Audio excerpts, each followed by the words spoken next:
Korean Forum.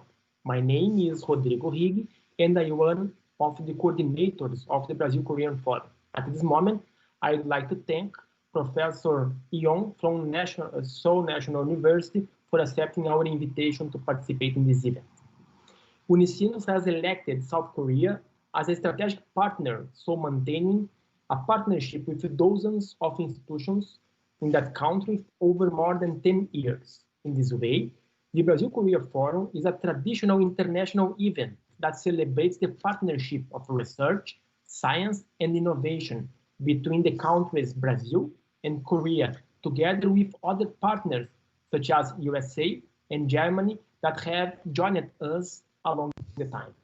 Since 2011, the forum has been active in the education and training of students and professors, focusing mainly on the topic of semiconductors and extensions to Internet of Things, sustainability, and healthcare areas. The partnership between Brazil and Korea is fruitful and has already resulted in the creation of the Semiconductors Technological Institute at Unicinos, as well as a close academic mobility at both undergraduate and postdoctoral levels. This year in particular, the Brazil-Korean Forum takes place entirely in a virtual mode through a clusters of workshops and panels. So at this moment, I would like to invite all participants to watch a short video about the main achievements of the Brazil-Korean partnership.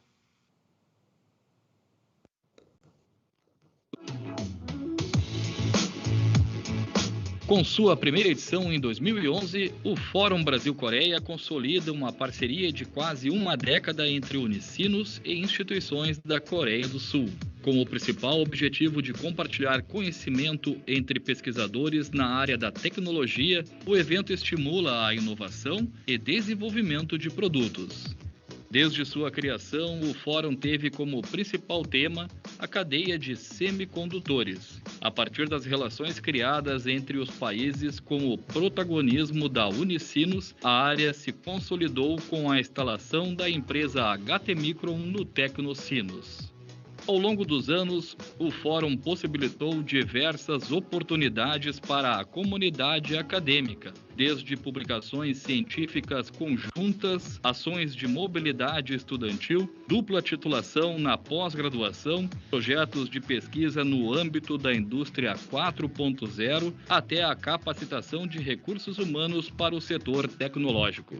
As conquistas do Fórum Brasil-Coreia se ampliaram com o tempo e mudaram parte da matriz econômica da região.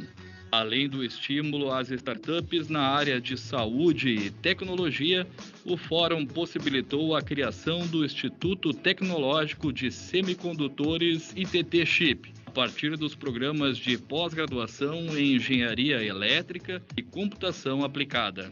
Em 2019, a integração entre pesquisadores brasileiros e coreanos, ITT Chip e HT Micron, criou um marco importante para a área no Brasil, primeiro chip semicondutor para o mercado de internet das coisas projetado no país. Perspectiva de uma expansão e consolidação das suas relações internacionais, Unicinos mantém uma contínua ampliação do Fórum com a participação de países como Estados Unidos, Alemanha, Austrália, entre outros.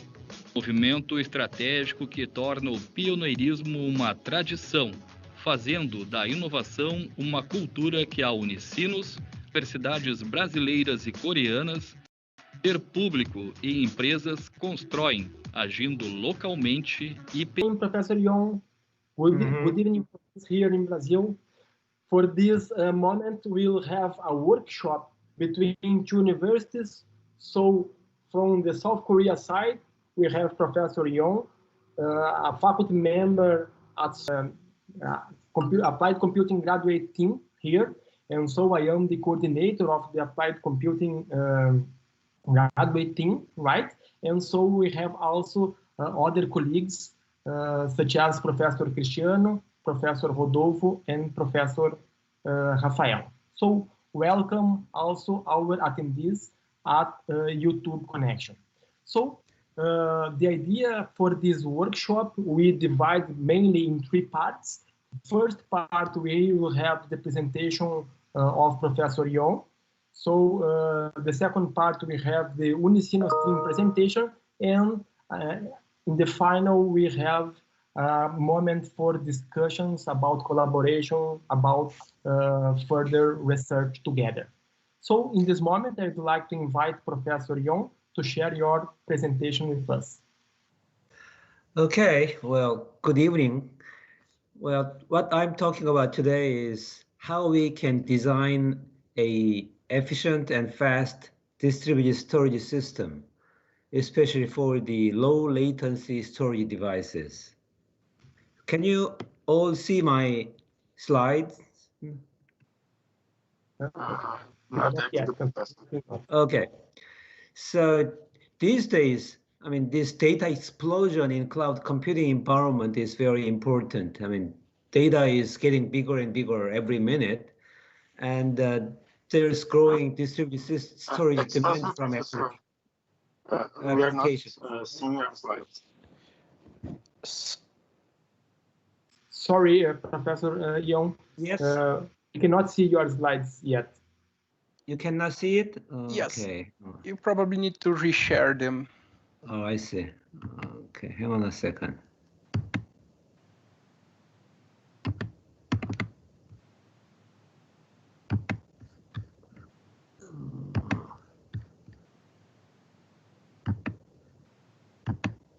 Oops.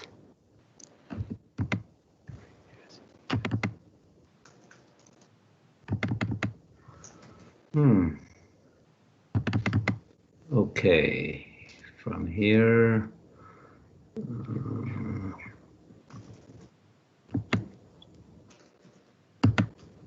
Okay, how about now? Not yet. Yeah. It's opening. Yeah, now it's open. It's open. We can see It's them. open now? Okay. Yes. Yeah, perfect. All right. Go ahead.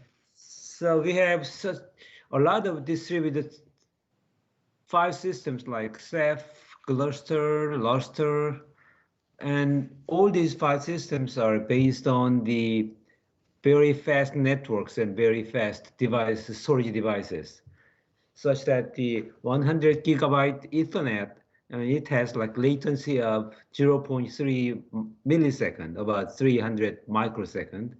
And the latency of the NVMe storage systems these days, it has shrunken down to about 0.4 millisecond, which is 400 microsecond. And these trends caused two different challenges. The first one is that the software bottleneck, which was negligible in the past when we have used the hard disk, has become a real bottleneck to achieve storage performance. And the second, and there are a lot of data in distributed systems, so we have to utilize the storage resources very efficiently. Now, let me talk about why it is hard to have this efficient distributed storage systems.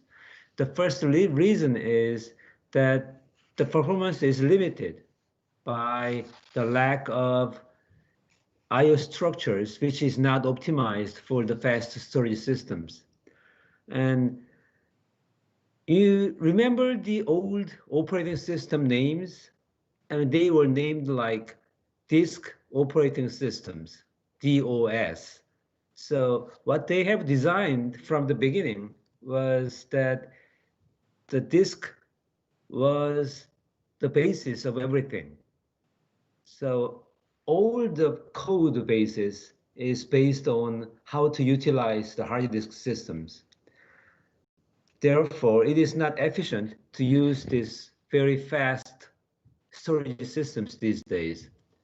And as a result, it has resulted in a very high CPU overhead, and cluster level data reduction is again very hard because we try to use the fingerprint index, and we have to use the deduplication. And our approach is a tiering distributed storage system architecture that can provide both data efficiency and high performance. So if you look at the picture here, the figure, we have separated the base model, which provided consistency, and the acid model, which provided the block level file system. And also there is this cache tier and the persistent tier. And the reason we have divided this cache tier and persistent tier is that the file systems either support strong consistency or eventual consistency.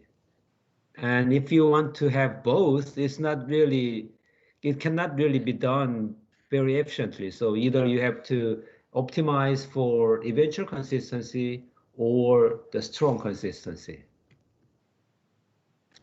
Now, the consistency and replication in distributed systems is that for reliability, we have to replicate the data.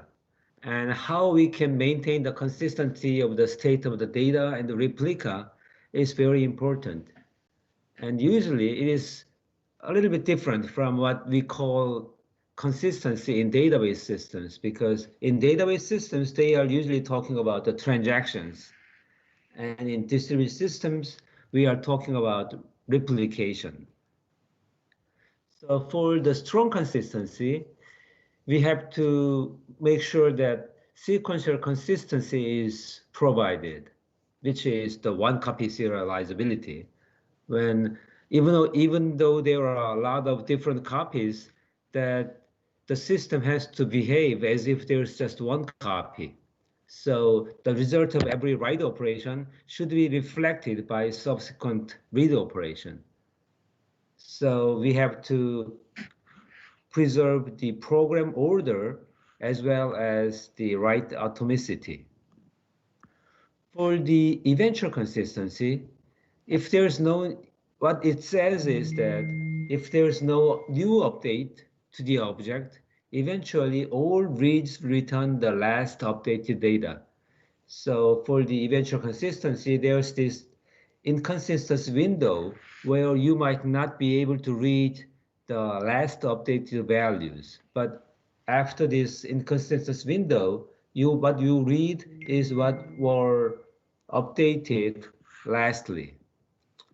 So if you look at the file systems, distributed systems these days, so when there are Ceph, Swift, and Gluster FS, and Luster, and they all serve different consistency and different redundancy schemes and different interfaces. But the problem with these systems is that they are not very efficient when it comes to connected with the very fast storage devices. So what I will propose is to show a design for CPU efficient I/O processing for distributed systems. First for the strong consistency, for eventual consistency, and then for the strong consistency. The motivation of this design is that we have observed that distributed storage systems have very high CPU demand to process small write operations. If you look at this figure, the bottom line is the number of server threads from 2 to 8. And when you increase the number of server threads, you expect the performance to get better. But in the case of Ceph, Gluster FS, when we have tested it, even if we increase the number of server threads, the performance stays about the same. It increases in the beginning from 2 to 4, but from 4 to 6 and to 8, the performance just stays flat. And that performance is what we could expect from a single NVMe SSDs, even if we put like 12 SSDs for the system. And it's really bad for the random write operations. And when you do that, more than 90% of the CPU is been utilized, even if it is not really doing anything useful. So to process these small write operations, very many write operations, even the strong consistency storage systems like Ceph is also very bad. I mean, the ideal performance is about 369 kilo IO operations per second, but what we have observed is less than 100, which is really bad. So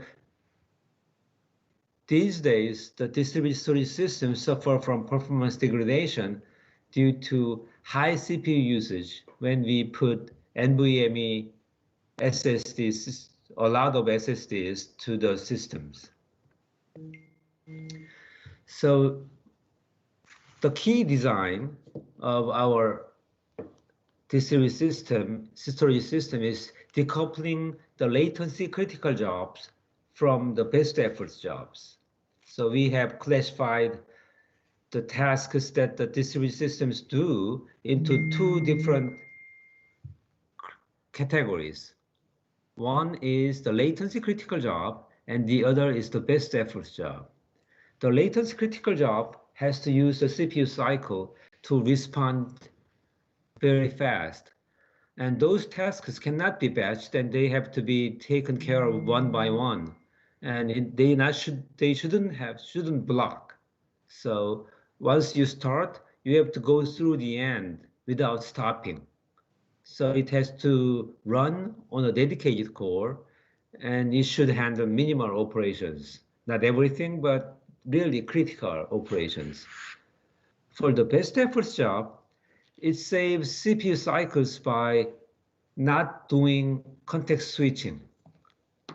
And the tasks can be batched in these cases, so we have to utilize the CPUs, and it can be blocked. So it doesn't have to be run from the beginning to the end without stopping. It can go and can stop whenever possible. And those tasks can run on any cores for the locality. Also, it has to handle a lot of operations within a context without doing context switchings. The second design is to partition the distributed systems so as to avoid contention and maximize parallelism. So we have to partition the control plane so that there's less lock contention, and a single thread can manage a contention domain, and they have the responsibility for processing the I/O as well. And we also partition the data plane as well as the control plane to mix and match this. The data storage is divided into several partitions, and I/Os are distributed on partitions, and each partition handles I/Os independently without consulting to the other partitions. And those data partitions should be aligned with the control plane partition so that the control plane and data plane can be run on a single core. Now, as I talked before, we have two different I/O structures. One is the eventual consistency, and the other is the strong consistency. For the eventual consistency, the clients and servers can issue I/Os without waiting for the other I/O to be completed. So there shouldn't be any order, and it can be buffered, and everything can run stateless. So the I/O path is very short in the eventual consistency. But for strong consistency, the I/Os should be handled as the order it has come in. So first in, first out is everything that has to be observed. So write has the order, and every write has to be done atomically, and all the operations are stateful. So the I/O path is kind of very long in the strong consistency. So with our proposed design, we have implemented two different implementations based on this consensus level, and different I/O structures. So first, for the eventual consistent services, we have designed a very efficient I/O processing system. To measure the performance, we have 4 servers, each with 3 NVMe SSDs, and we used 8 clients to saturate these servers. And as I talked before, we have observed the performance of this system is almost equal to just the performance of 1 NVMe SSDs.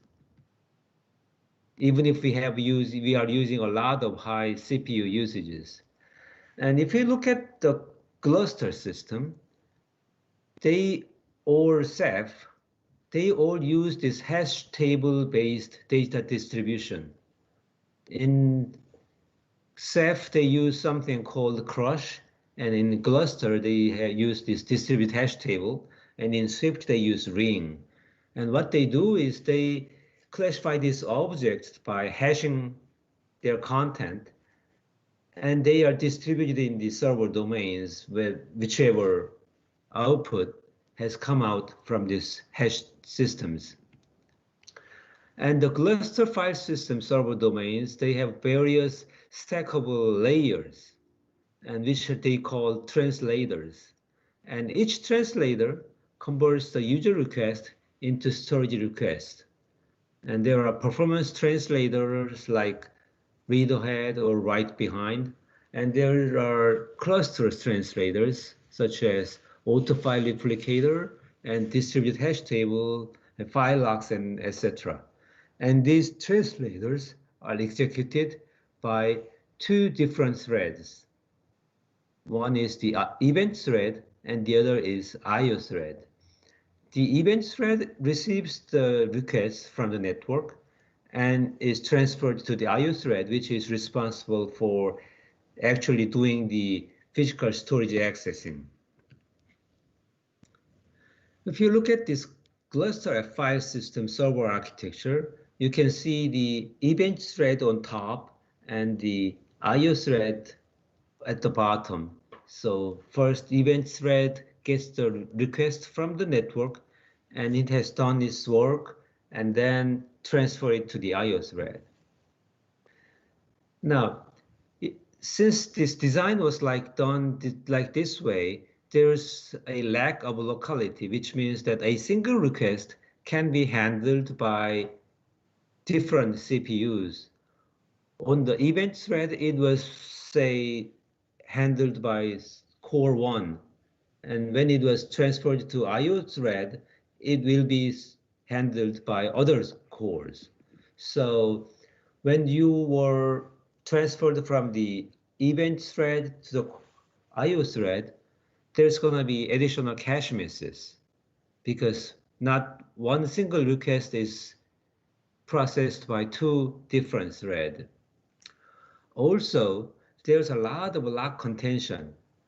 For a single request, this event thread as well as the I/O thread, they pass through different translators. And every translator, when they start, they acquire locks. And then after the translator has done its job, it will release the lock. But since the event thread goes through 2 or 3 different translators, you have to lock and unlock multiple times. Same thing is true for the I/O thread. Also, there's just one queue that connects this event thread to the I/O thread. So one IoT queue is serving both event thread and I/O thread. And whenever there's this queuing and in-queuing and dequeuing, you have to lock the queue and unlock the queue every time. So this locking system has put a lot of burden on the cluster file systems. So our design is to make the thread aware of the localities. So we are using a asynchronous single main worker thread so that main worker thread shouldn't be blocked when we are waiting for the I/O operations. So it is only blocked when they are waiting for the network request, which we cannot control. So we put a single main thread on a single core and let them not do any context switching at all. So we can remove this frequent context switching overhead, as well as we can achieve locality aware design so that this main thread, when we get a request from the network, it will run to completion without stopping. So that main worker thread also handles the I/O processing until it issues the storage I/O. Now, after it issues the storage I/O, it has to wait. So you can release control at that time, but from the point when you get the request, so everything is done in one single batch. Now, also there are some sub-worker thread for work conserving scheduling that has to be pinned on the same core with the main worker thread. And it has two roles. The one is to handle the completed I/O request. When the I/O was done, you have to do some bookkeepings. So it has to check for I/O completion on behalf of the main worker thread. And it also issues a storage I/O when there is a forwarded I/O request from the other main worker thread or from the other CPU cores.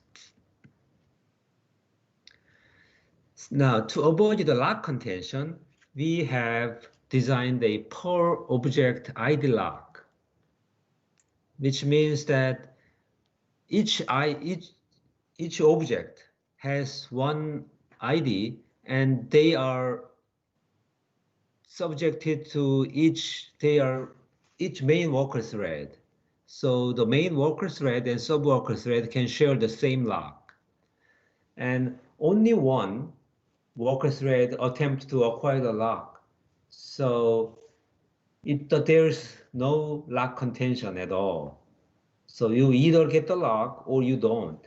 So the main worker thread handles all the locking, and it has its own lock domain. So there's almost no lock contention. Also, we have chopped up the queue so that the fine-grained local queue management can be done. We only need 2 lock queues per core. For all I/O processing for the same object ID are done by 2 threads, we have designed a local queue for each thread. So the pending queue stores the forwarded request, and the completion queue stores the request waiting for the I/O completion. So we only have 2 queues where we do not need any locks, because it is accessed by each thread. And also, we have designed a per CPU local memory pool so that when you acquire memory, you don't have to get locks again. So this per CPU local memory pool is for a pair of main worker thread and sub worker thread. So each main worker thread has its own memory pool. So you don't have to acquire locks when you allocate memory. So you can allocate or deallocate without locking. And each memory pool is dynamically adjusted on demand. So when it is needed, you can fall back to the global memory allocator. But when you fall back to the global memory allocator, you have to get the lock, and which slows down the systems. But most of the cases, the allocation and deallocation can be done just using this local memory pool. So after we redesigned the system, we have evaluated the random I/O performance and context switching again. And when you look at this system, the left-hand side is the baseline, and the right two is our design, locality-aware lock contention avoidance design, we call LALCA. And it is almost the same as the ideal condition for the 4K byte random I/O performance. So we have like 45 performance improvement from the well-tuned cluster systems. And also the context switching overhead has been reduced quite a lot. And if we look at the CPU usage and the cache misses, we can see that there's a very significant improvement. The CPU usage has been reduced by 27%, and also the cache misses have been reduced.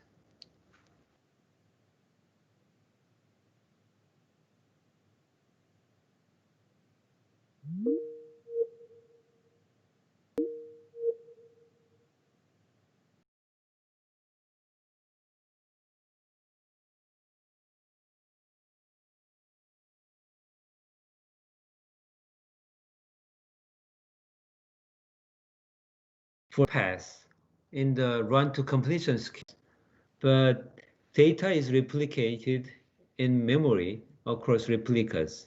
So instead of 1, 2, 3, 4, 5, 6, we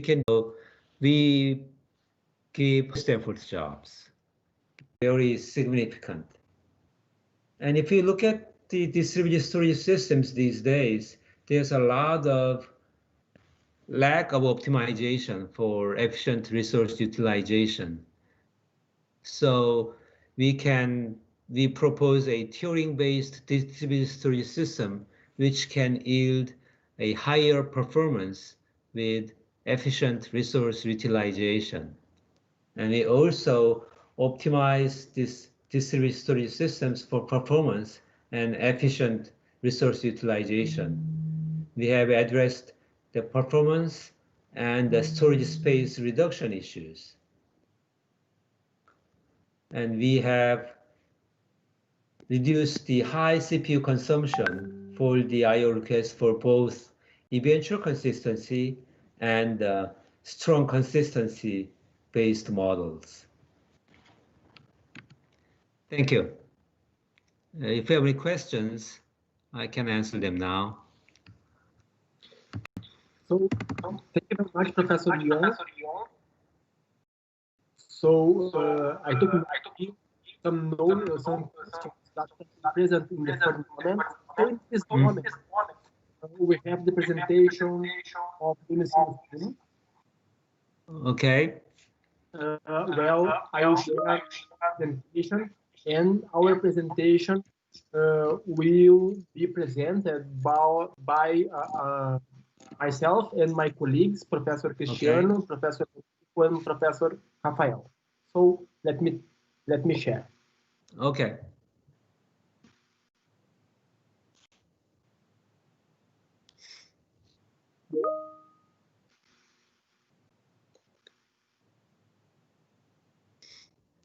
So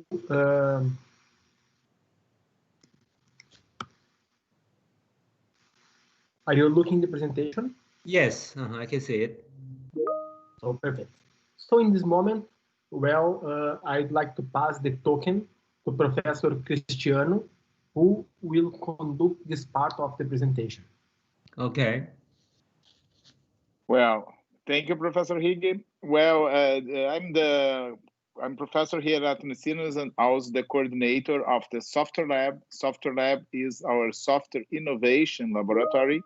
And I will talk a little bit about what you do, and then Rodolfo will continue presenting our main projects in the health area.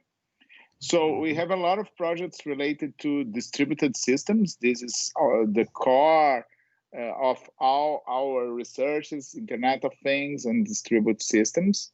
And we have been working for 16 years with a lot of patents, students that work in our group in many levels, undergrad, master and PhD candidates, and so on. And we started as a mobile and ubiquitous computing institute and then focused more on software innovation, incorporating other areas. So in this slide, you can see some partners, especially in the health area. We have some international partners as Siemens, Dell, SAP, and HT, and many local hospitals, the main hospitals in our region, especially in the health area, and also some international universities. Here you can see the main areas that we work on Software Lab.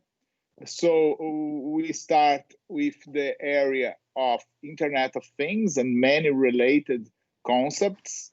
Then another area is artificial intelligence. We work with ubiquitous applications and cloud computing, also mobile and context-aware computing. And these are the main vertical areas, and we have some areas of application.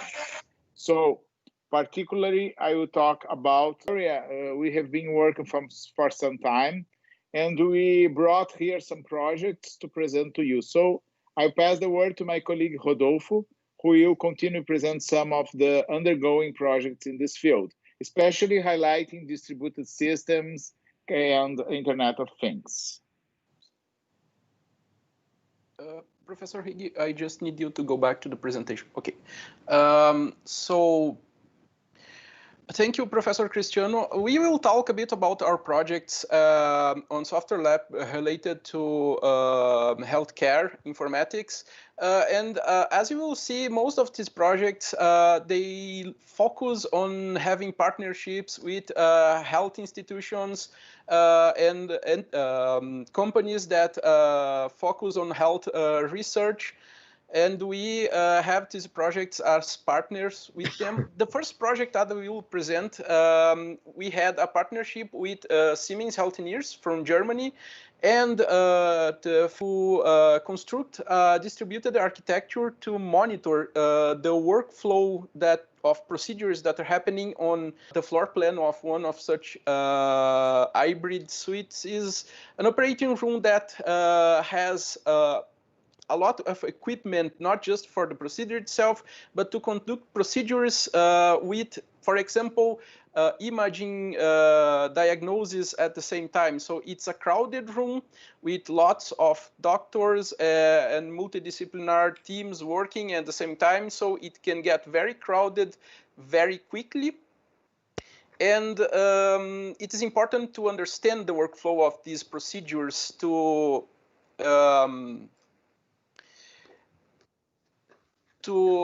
enable the hospital administration and other doctors to better optimize these procedures so that they can happen more quickly, and also to position the equipment in better ways so that, for example, the procedure will happen, and equipment will not be in the way of some kind of common task that happens during that procedure. So we deployed sensor fusion algorithms to generate a 3D representation of this space based on human pose estimation and sensor fusion, so that we can conduct analysis.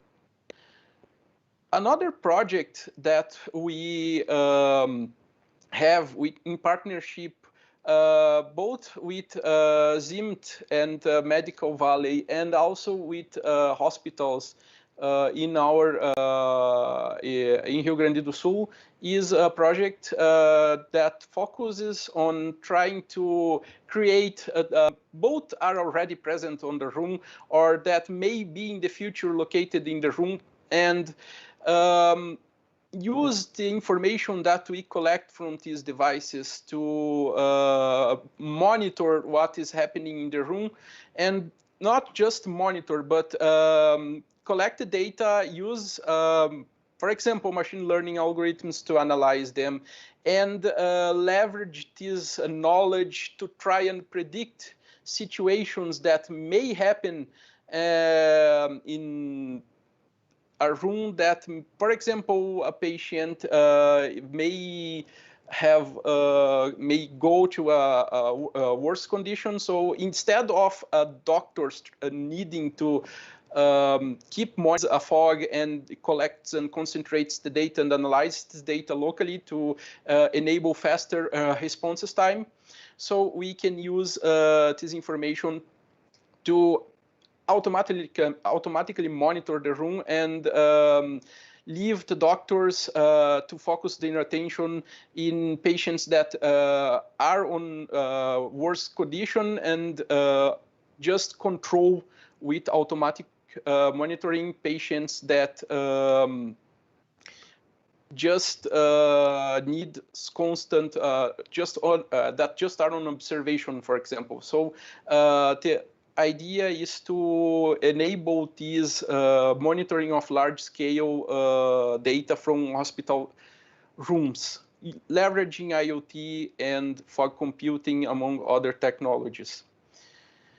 Another project, and just another comment, we can use the data that we collect, of course, for example, to calculate an intelligent risk score using traditional methodologies that the health area uses to evaluate patients in the room, for example. Then we can leverage knowledge that is common to the healthcare field and use this automatic monitoring to reduce the burden on the medical crew that needs to keep the hospital running.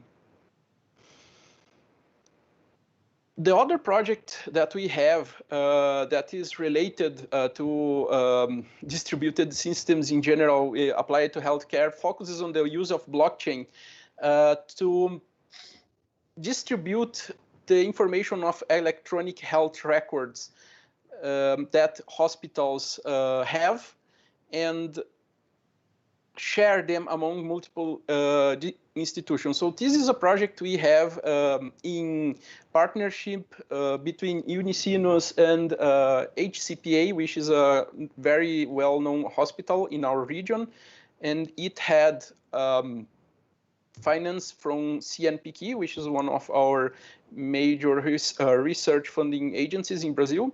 And the idea was to research the use of blockchain to distribute the information of the electronic health records, which usually are contained in the hospital itself. Well, how can we can leverage the blockchain and the security properties that blockchains have to get these electronic health records and distribute them to other hospitals, and more importantly, to enable a patient to give access in other hospitals to the health data that, for example, is in another hospital that he had a consultation on the past. So now this data, it is instantly available to another hospital simple by using the blockchain technology, leveraging the blockchain technology and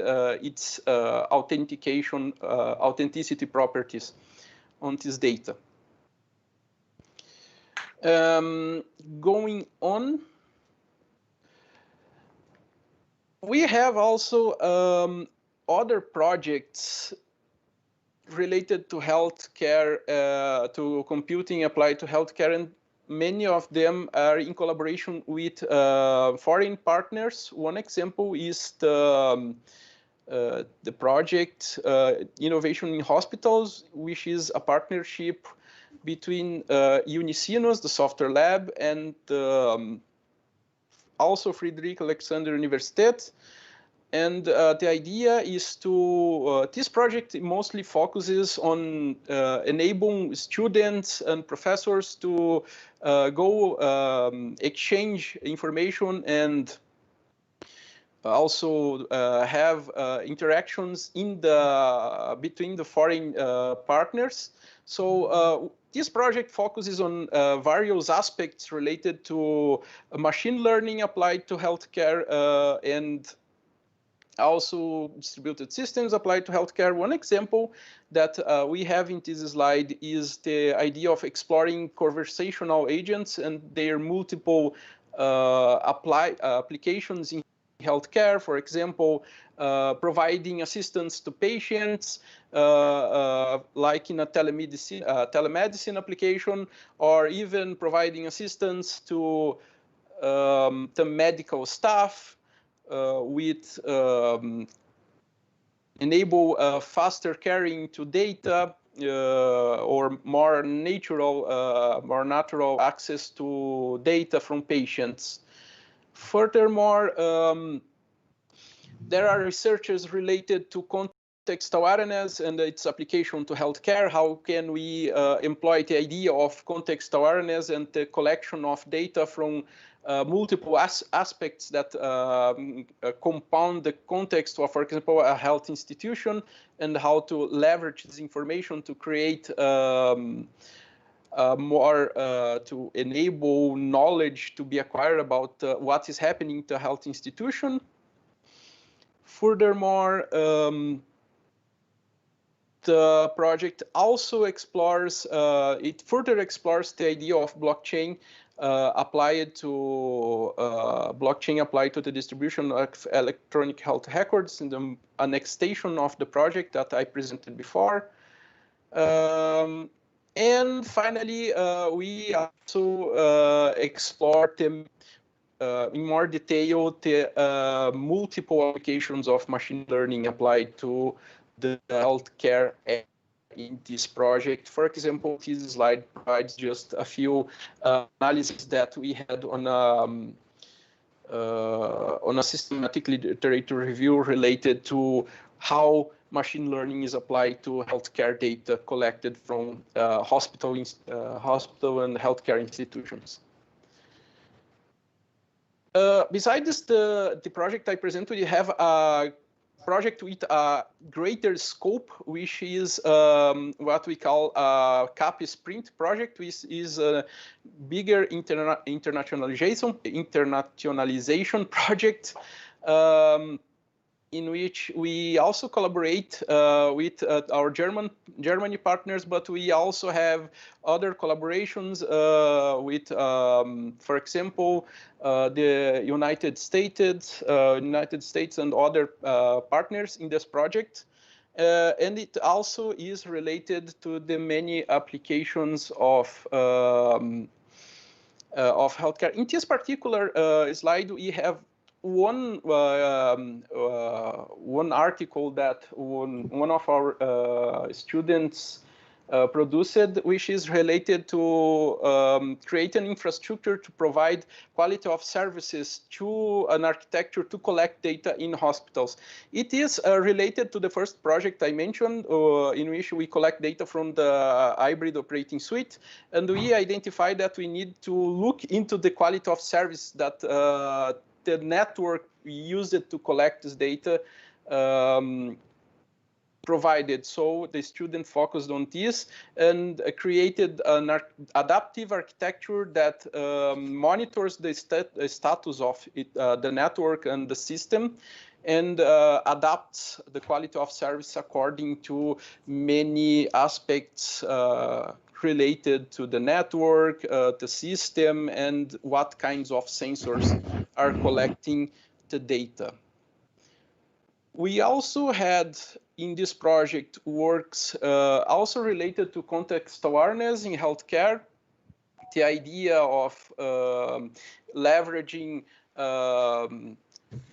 body sensing devices like smartwatches and other sensing devices that are becoming more common every day, and how can we get this contextual information that we are creating using these devices and process them to generate healthcare data, continuously generate healthcare data about one person, and how this data can be used to, for example, predict the necessity to go to a doctor or any kind of situation that may require attention regarding the health of the person. And finally, another work in the context of this project is the idea of monitoring using different smart agents, monitoring pregnant women and mothers of newborn children, and providing assistance to them, for example, with chatbot that provides some kind of automated information about the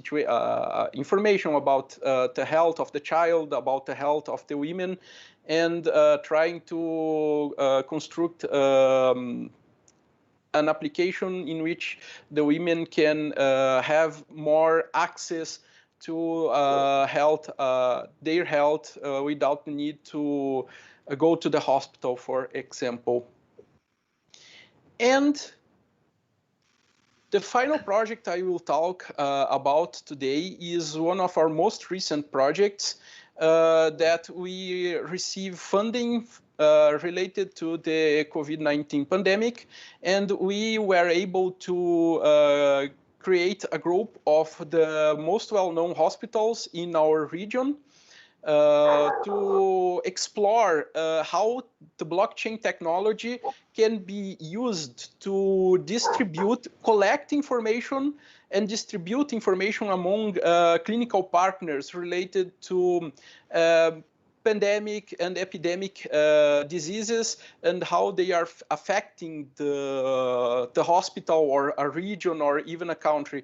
Trying to leverage this data and also leveraging machine learning to analyze this data and create, for example, learning models to verify how an epidemic is spreading, its characteristics, and provide an edge to the doctors when fighting this type of disease, and giving better knowledge to the hospitals, which in the end, as we have seen in this pandemic, are the institutions that are most under stress. So the idea of this project is provide tools using blockchain and electronic health records and machine learning to help them overcome these kind of situations with more knowledge about what is happening around them. So this is what I had to present from the healthcare area. I will pass back to Professor Higgy, who will talk about Industry 4.0. Thanks, Professor Rodolfo, for explaining our projects related to healthcare area. So in this moment, I will talk about research in computing, resource management, and architecture, especially talking about Industry 4.0, right? And well, I will do this part together with my colleague named Rafael Kunst. So here in this slide, of course, some slides I will go slower, and other slides I will go faster. And here, the main idea is to show the connection between healthcare and cloud elasticity. So, for example, in one side we have the sensors, in the other side we have the applications, in the middle, of course, we have the middleware software, and our idea is to map the models of this middleware inside a virtual machine, so working with cloud elasticity, scaling up and scaling down at real time in accordance with the application's demands. So in this slide, we have a connection between precise agriculture, IoT sensors, and data prediction. So we have, for example, in the figure in the upper and in the right, we have a solar plate in order to capture energy. And so we are working with an arugula crop, and we have also sensor connections, another Arduino board, LoRa board. So we have a large range connection, and also we have a battery here. So in order to enable data prediction, we are using ARIMA model, auto-regressive integrated moving average model. So in this slide, well, we have a CAP Sprint project, so in the scope of Industry 4.0, and also we have a partnership with VIII Micron Semiconductors company, that's our neighbor here close to Unicinos, and together with VIII Micron, we have a project named Intelligent Factory. So the idea is to monitor a lot of sensors, so generating knowledge for the infrastructure. The idea here is to work with predictive maintenance and proactive management. So in the right, you can see the types of sensors that we are working. For example, we have electric field, particles, humidity, pressure, vibration, sound, and so on. We have more than 200 sensors spread in the clean room of the company. So in this slide, we have two main figures. Well, in the left, we have a board in order to collect all data from the sensors. In this moment, we could have, for example, an Arduino board, or we could use a Raspberry Pi board, but both, they are not reliable for us. So we have developed our own board in the Semiconductors Technological Institute. So our board is able to connect up to 16 IoT devices. So in the right, you have the map of the company and how we organize the sensors on that. And in this slide, in the left, you have our visualization tool. So it's possible at real time to analyze data of the sensors. So here we have different colors for each kind of sensors, right? And in the right, we have our architecture. So it's very important to talk about distributed systems and that architecture. And talking about distributed systems, it's important to remember how we can map an architecture like this. So we can implement a distributed, we can implement like a client-server architecture. So we have a problem in this kind of implementation deployment because client-server is not scalable. In the other side, we have a peer-to-peer organization, but it's very hard to manage an architecture like this. So in the middle, we have a hierarchical architecture like this. So we have sensors, many sensors, and so the sensors are connected to a node. So the node using radio frequency are connected to a concentrator, and finally we have a server. And here also we have projects inside the scope of microservices application. So before talking about microservices applications, it's important to talk about monolithic applications. So monolith has a problem of scalability, has a problem related to manage. So we have microservice applications that follow the idea of service-oriented architecture. So here we have an example of this kind of application. And for each microservice, we have a load balancer. And this load balancer is in charge of controlling the number of replicas that we can enlarge or we can reduce at real time in order to address a particular function of a microservice. So here, well, we have research in the scope of fog computing. So particularly, here we are combining fog computing together with elasticity, so resource elasticity together with IoT application. In the bottom, we have the IoT layer with sensors and actuators. In the middle, we have the fog layer. Here we have the gateways with low processing capabilities, right? And in the upper layer, we have the cloud. So it's possible to enlarge and to reduce the number of resources at real time, both at the fog layer and at the cloud layer. So here, that's basically the idea of using the edge computing, fog computing, right? But here we are working with stream enrichment and analytics. So we have a possibility, okay, this research is especially important in the context of Industry 4.0 because a possibility is to deliver raw data, and the other possibility is to deliver enrichment data. So what kind of enrichment? So we have, for example, data correlation, pattern recognition, event prediction. So I have the data, and together with the data, we have the enrichment. And we are doing all of this inside the edge computing. And here we have, basically, I will go faster here. The main idea here is to show our research related to different types of cloud elasticity. So we have the traditional the traditional method based on thresholds, and also we have the serverless application. So we are combining both kinds of strategies in order to run faster bioinformatics applications. So here our use of IoT data prediction on managing daily calls. So in the left we have our architecture, right? And in the right you can see our real deployment considering controller, milk sensors, and feeding actuators. So we have a connection between milk sensors. So this call in particular has produced a lot of milk, so this will impact the feeding actuator for this especially call. So in this moment, I have here other slide presenting the idea of smart cities.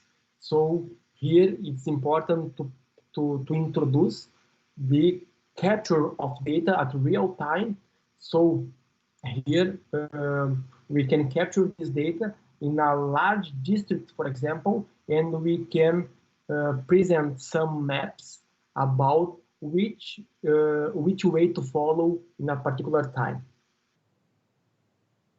And in this moment, I'd like to pass the token to my colleague, Rafael, to follow the presentation. Okay. Thank you, Professor Higgy. Just go back to the, thank you. So I'm going to talk about some projects and papers we have on the area of smart cities and Industry 4.0. This first one is focused on the infrastructure of smart cities. We here created a multi-level IoT-based infrastructure to allow QoS-enabled communications in the context of smart cities. So in the first layer, we have the physical objects, and of course, the sensors are located in this layer. And we created a sublayer which we called communication devices layer that gather information from the sensors and passes the information to a local processing unit. And this unit actually is an edge computing implementation to process the data closer to where it's gathered. And then we created a communication layer, which is composed of a resources broker that selects the best available wireless network to communicate with the cloud whenever it's necessary to send or to get information from our cloud infrastructure. So here we were able to guarantee quality of service for various kinds of applications in the communication with the cloud using the best available wireless network and to provide many kinds of services in the context of smart cities, like surveillance, like transportation-related services, as Professor Higgy was talking about in the last slide. and also services related to the infrastructure of a smart city, like garbage collection and other services like that. We also focus on this paper on guaranteeing a low power consumption, especially when we are talking about services that are provided to the community. For example, we did in this paper an experiment using trash bins located in a park in a city. So it's not feasible to change the batteries very frequently. So this was one of our concerns in this case, and we got good results concerning that issue.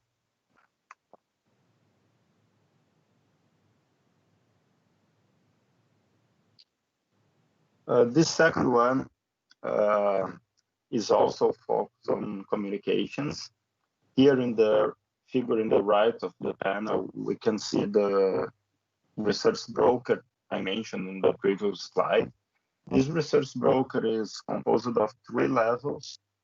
The first one, the upper level in the figure, we call it the update level. It receives information from various kinds of networks and creates what we call an usage profile that gathers information from the network to basically calculate how many resources are used and how many are free to share with other users. And as users, we can consider both the clients of a specific internet service provider and also other service providers that can rent resources from any specific provider. So here we keep information regarding the amount of resources that is available in a given moment of time, and store this in the resources level. This resource level feeds the third level, which we call the decision level, and this one uses machine learning to predict the resource consumption, and as a result, to select the network which can provide better connectivity for each kind of service. So in this level, when the broker receives a resource request, this request is composed of some QoS requirements that are informed by the requiring application. So, for example, if it's a video transmission, the application will inform the broker that it needs to transmit video. And so the resource controller that we propose in this broker will consider the QoS requirements for a video transmission and communicate with the resource level to find out which of the networks have this resource available for the transmission. All this information is fed into the decision algorithm, and this decision algorithm then selects the network which fits better for that specific context. So this broker is used in this proposal as a tool that communicates with physical objects inside a factory. So many kinds of sensors inside a factory, and the sensors are generating large amounts of data. So this data needs to be transmitted to a cloud platform for storage or even for analytics processing or for security purposes. And we need to find the best network to do this transmission. So we use the broker to select this network, and then after that we measure QoS related information, and we got here very good results for many kinds of applications as well.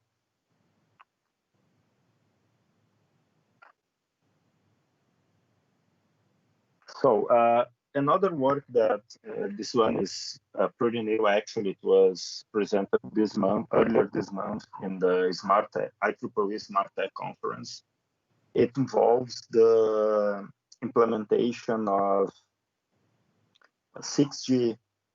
Oh, sorry, I think I went one slide here. It involves the implementation of simulations of 6G networks. It's one of the first papers showing results regarding the performance of 6G networks.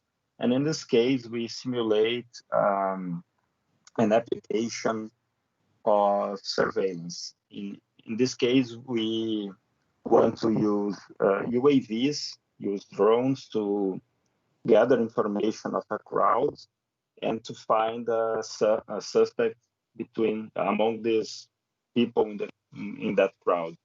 So each drone is equipped with an HD camera that captures the image and transmits this image to a cloud platform to process for real-time processing, and then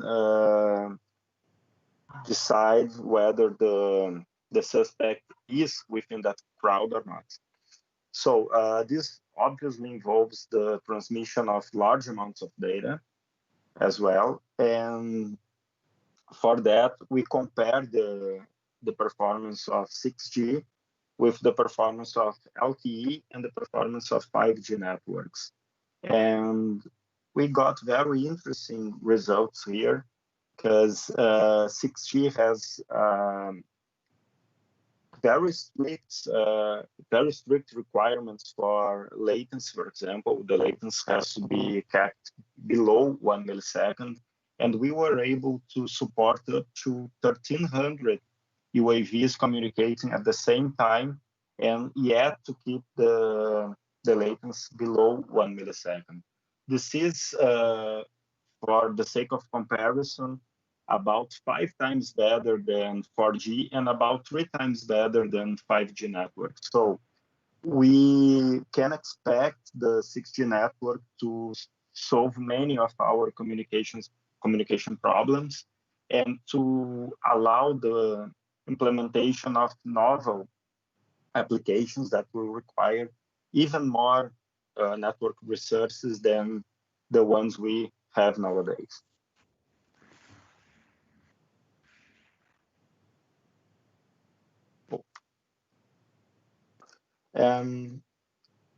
Another work we have developed, this one is in partnership with IBM in Germany and also IBM in the United States.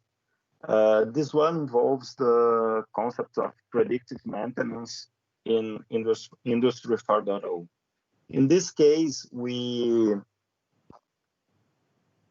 dealt with several challenges that the traditional industrial automation brings to us, and especially to the usage of IoT and cyber-physical systems to allow identifying the need for, to proactively identify the need for maintenance of an equipment. So this involves the concept of cognitive maintenance. And basically what it does is to gather information about a given device in a factory, a given piece of equipment in this factory, and analyze the normal pattern of work of this piece of equipment and try to find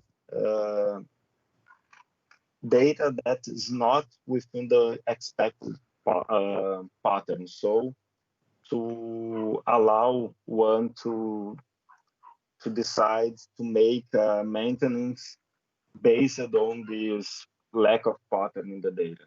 So we found many challenges involving this context, and we create this taxonomy that is shown in the lower part of the slide that involves 4 main areas that that the literature is studying in this context of predictive maintenance. So we have challenges related to the integration of information, because we are dealing with lots of data here. We also have a challenge related to big data analytics that involve the latency, the data acquisition, the bandwidth, the scalability of the system. We have plenty of challenges involving machine learning and also challenges involving reasoning and ontologies. Especially when we talk about the challenges involving machine learning, which we found out to be the main challenge in this context. We have challenges to create the context for the information, because we are talking about analyzing patterns of work of different pieces of equipment that work differently depending on the context where they are inside. So here we found that research is starting to use ontologies to do that, but it's still an incipient field of research. We also identified challenges related to the lack or to the or even to the access of information. Challenge related to the time that we need to train the model, since we are working with big data. We have also challenges related to data security and also to selecting the features that we are going to use to train our models. So we have many challenges in this field when we are talking about the possibilities of using machine learning to predict the needs to do a maintenance in a piece of equipment. And finally, another work that we recently approved is a book chapter in a new book that will be published by Springer Nature. And in this case, we basically got everything that we talked about in this, we talked about tonight, and created and submitted a book chapter that covers many topics of Industry 4.0, like IoT, like edge computing, like healthcare, as Professor Cristiano was talking at the beginning of this presentation. We also talk about the challenges of smart cities that are connected to Industry 4.0. We also tackle the military applications of predictive maintenance, for example. We also talk a little about agriculture 4.0. So this was what I had tonight. Now I think I can give the word back to Professor Higg for the questions. Thanks, Professor Rafael. I will stop here sharing the presentation. So on a second. Yeah, that's it. It works. So on a second here, let me try again. Well, the system is not answering. I don't know why. Okay. So I'm trying to unshare the presentation in this moment. Okay. Here. I think it's okay now. Okay. Sorry for the delay. So, Professor Young, we have presented our research, right? And so, we have basically research in the field of healthcare, and also we are working hard in the field of resource management and Industry 4.0. And well, here we have a moment for discussions, for answering questions, and so on. So, we have, I took notes here about a question for you, Professor Young.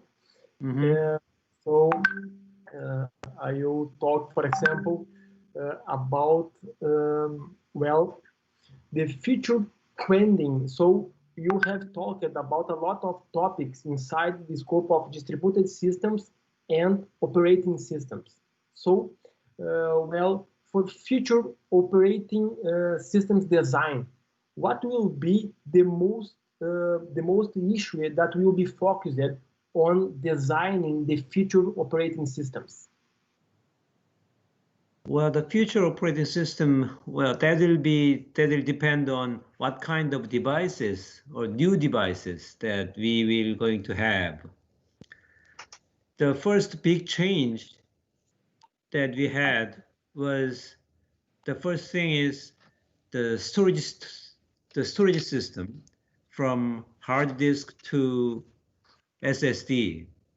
So the speed has changed, and accordingly, the storage stack of the OS has to be changed. And the second one is that from like 2003, 4, the clock speed is not increasing anymore, but the number of cores are increasing. So instead of using just one core, we have to utilize multiple cores. So we have to be able to utilize these multi-core systems. Everything should be multi-threaded or multi-core enabled. So that's a big change for them. And I don't really see any other big change coming in the near future.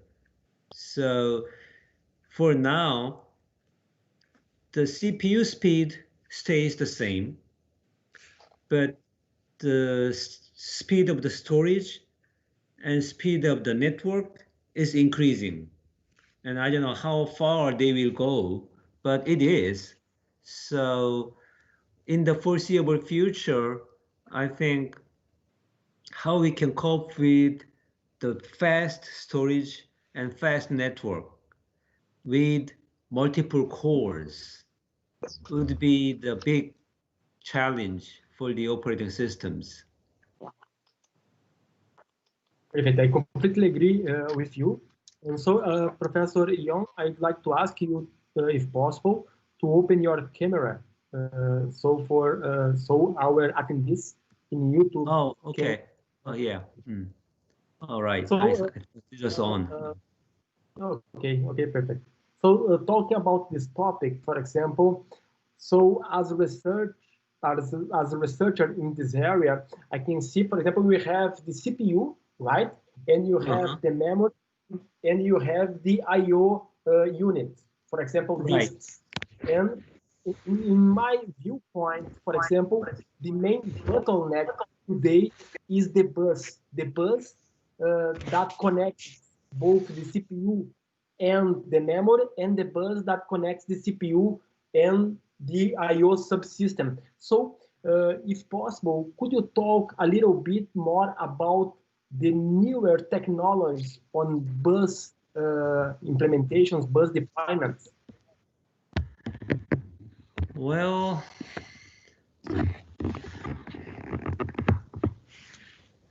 the CPU is connected with the I/O systems using the PCI bus these days. And the PCI bus speed is, well, I don't think that bus speed would be increasing anymore. It's up, I think it's as far as it can go.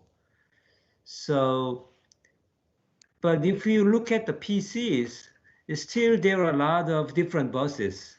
And if one is saturated, then that will affect the other areas as well. So when we have multiple cores, I think what we should have is like multiple buses for multiple devices, so that any one connection wouldn't be affecting the others if they are busy.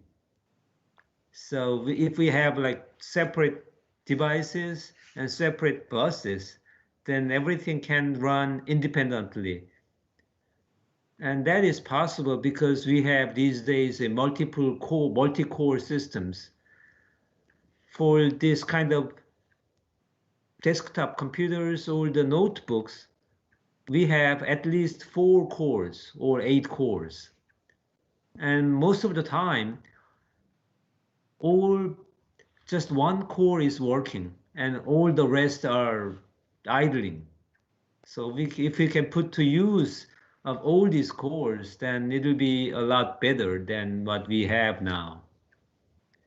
But to be able to do that, we have to have a separate buses and separate devices to connect them all.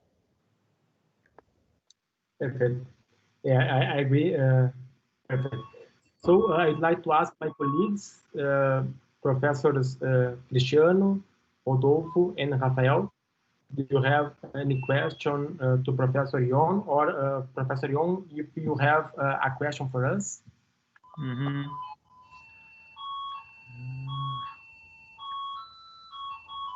So here I have other question, so I will continue here.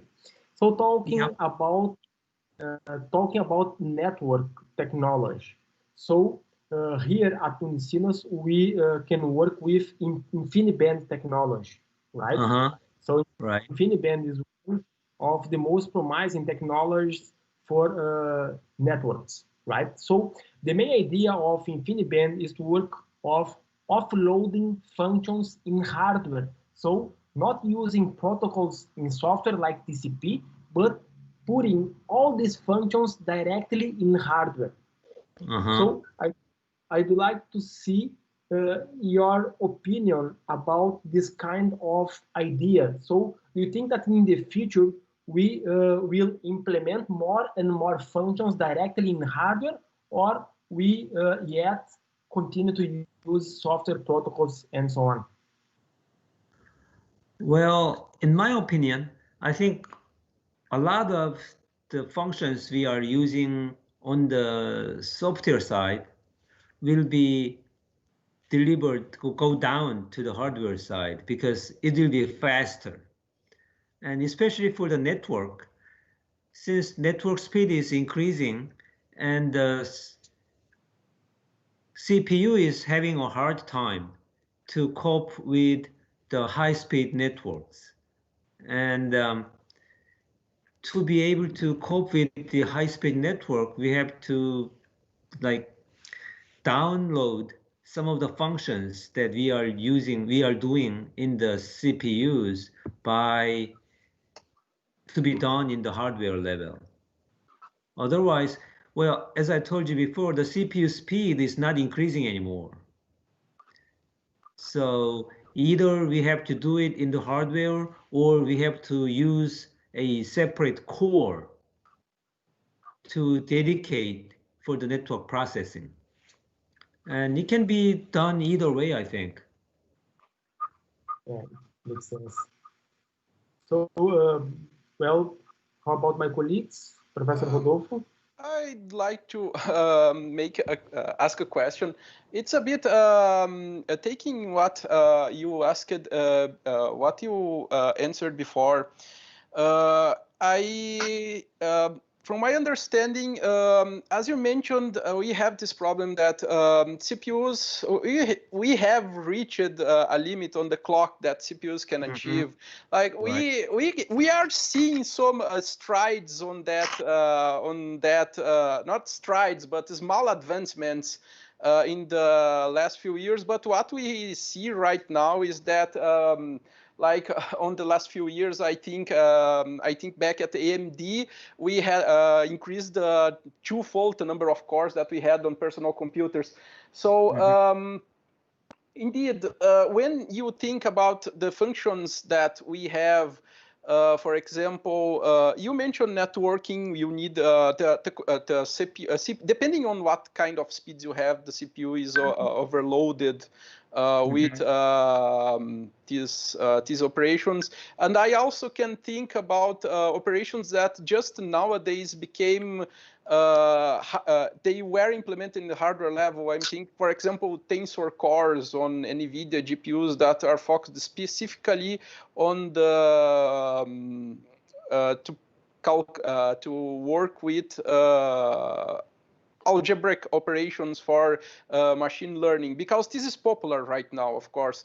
And we notice a trend. I'd say that we are not going away, but the advancements on CPU seem to be going to the custom silicon to work with specific functions. This seems like going a bit back to the past, because way back in the past we had specific silicon for audio processing on sound cards, or network. We had more network processing on a network card, which eventually became part of. Well, the CPU is fast enough, just make the cards cheaper. But we seem to be going back to those times where we need more speed than we need the silicon back again.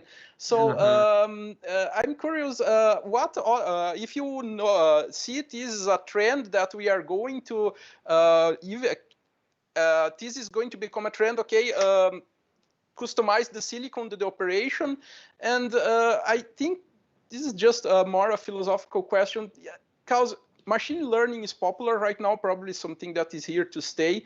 But eventually, a new trend will become popular in a few years, and now you'll need to create silicon to that specific purpose, and other silicon that is popular right now will be quickly become obsolete. So you have any opinion on this particular trend, or? Well, I think it really depends on the application. For example, like machine learning, they utilize a lot of GPUs these days, and the GPUs are becoming faster, and they have, well, it's not really faster, it's getting bigger. The number of cores that GPU has is like couple thousand these days, and maybe we'll have something couple tens of thousands of cores of GPUs. And also, one of the problem with the GPUs these days is that the memory it can hold is pretty small, but that again can change by putting more hardware. So that kind of expansion will be pretty easy, and it will come in time. But what is harder is, in my opinion, that the CPU has come a long way for the last 40, 50 years.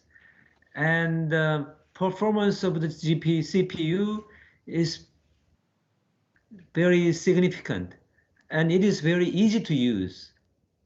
So when we design a new silicon, what comes to my mind is that it is not easy to design a new specific silicon that is suited for that one particular application. So it will take a lot of time. But if we use the CPU to do that same function, it's a lot easier. But there are some point when it comes to use the CPU is not going to make sense. So at that point, then maybe it's time to design a new silicon for that specific purpose. But other than that, if it is like a generic, very complex operation, CPU can do a lot better than other specific silicons, I think. Perfect. Thanks, Professor Ion. Any professor? Oh, perfect. Go ahead, Professor. Thank you, Professor Young. Congratulations on your talk. I have a more general question, and I would like to know. You mentioned some very interesting projects. In the context of these projects or your research, do you have or what are the main partners in the industry? I mean, could you, in Korea, since you have a strong industry in hardware and development of computers, transform this research in innovation in the industry, have partnership with the industry? I would like to hear a little bit about this. Well, we have Samsung Semiconductors where they manufacture DRAMs and SSDs, and we closely work with them. And actually, last year we have worked together to build the key value SSD, and that is being marketed now, even though not very successful. And also there's SK Hynix, and well, they have a smaller semiconductor division where they also manufacture DRAMs and SSDs, and they recently acquired the Intel SSD division, so it's getting bigger. So we have close ties with these two semiconductor companies, and the main reason is that a lot of our graduate has gone to that company and works for them, and it's been like 20 years, and some of our graduates are in top positions there, and they're like VIP, the vice president and etc. So it's pretty easy to work with them these days now. I mean, it was hard in the beginning, like 20 years ago, but in 20 years we have come a long way, and now we can actually talk with them, and they are very happy to work with us. Thank you, Professor. Mm-hmm. So, well, we don't have much time. So, well, I would like to remember that today at Unicinos, we are running two big international projects where South Korea is our partner, especially Seoul National University. So we have, for example, for PhD students and visiting professors to go abroad.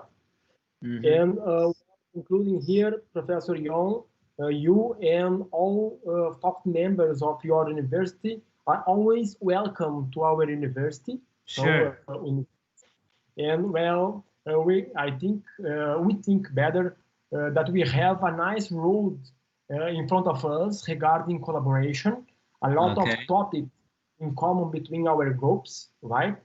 And well, we will contact you when receiving or perceiving better an opportunity to apply to open calls regarding projects and when writing articles.